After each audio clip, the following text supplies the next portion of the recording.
प्रयागराज संगम इतना महत्वपूर्ण तीर्थ स्थान क्यों है? त्रिवेणी संगम की महिमा व महत्व को क्या आप जानते हैं? पुराणों में भी प्रयागराज संगम की महिमा का वर्णन है। त्रिवेणी संगम को भारतीय संस्कृति में एक अत्यंत पवित्र स्थान माना जाता है।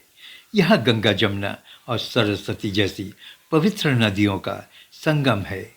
यह पापों से मुक्ति, मोक्ष प्राप्ति, आध्यात्मिक शुद्धि और दैवीय कृपा से जुड़ी हैं।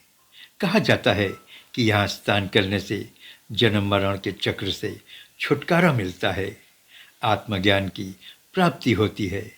यह स्थान ब्रह्मा जी के प्रथम यज्ञ और कुंभ मेले के कारण महत्वपूर्ण है।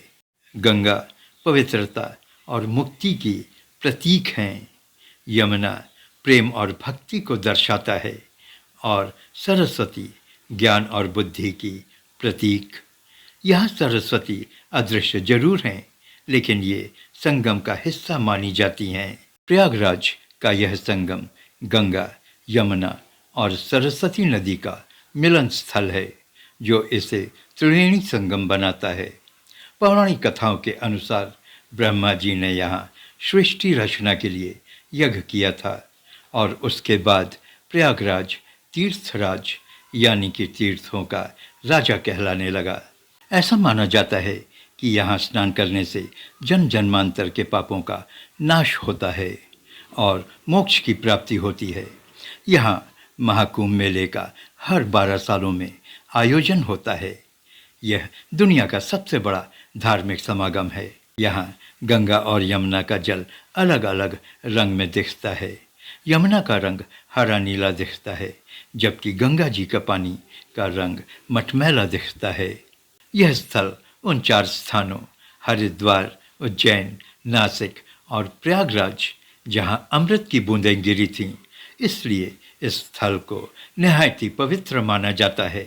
भगवान शिव ने ताड़कासुर को मारने की शक्ति यहीं से प्राप्त की थी और कामदेव ने भी यहीं साधना की थी। महाकुंभ के मेले का आयोजन इस स्थान की दिव्यता को और बढ़ा देता है। यहाँ करोड़ों श्रद्धालु देश विदेश से आते हैं।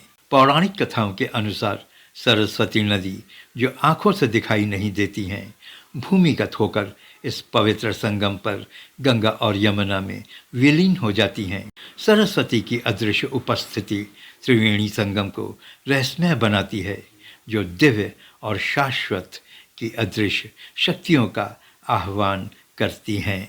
भारतीय संस्कृति में मौनी अमावस्या का विशेष महत्व है।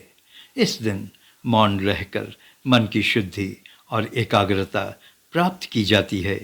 वहीं अमावस्या सूर्य और चंद्र के संगम का प्रतीक माना जाता है। इस दिन त्रिवेणी संगम पर स्नान और साधना करने से अक्षय पुण्य फल की प्राप्ति होती है। अमावस्या के दिन स्नान करने से दिव्य योग की रचना होती है।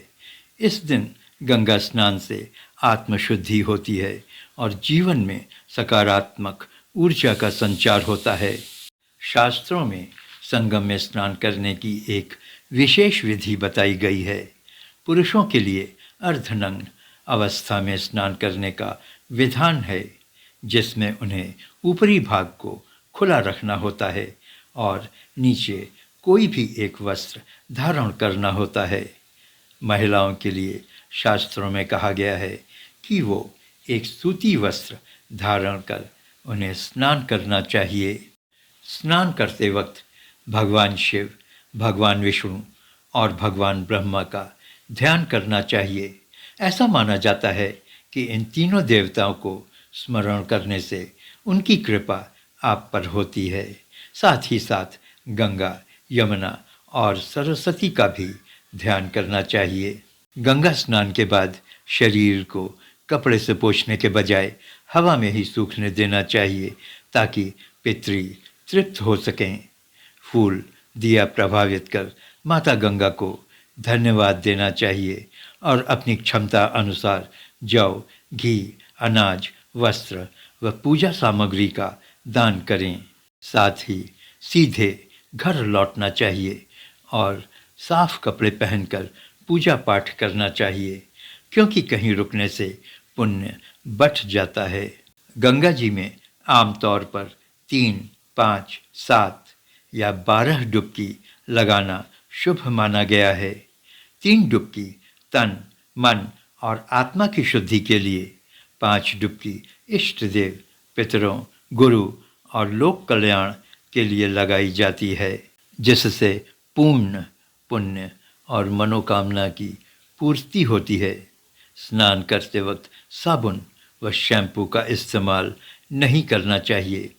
यह गंगा माँ का अपमान समझा जाता है, क्योंकि गंगा जल की पवित्रता प्रभावित होती है। आप हिंदुस्तान तू जाग देख रहे हैं। प्लीज़ चैनल को सब्सक्राइब करें। Thank you.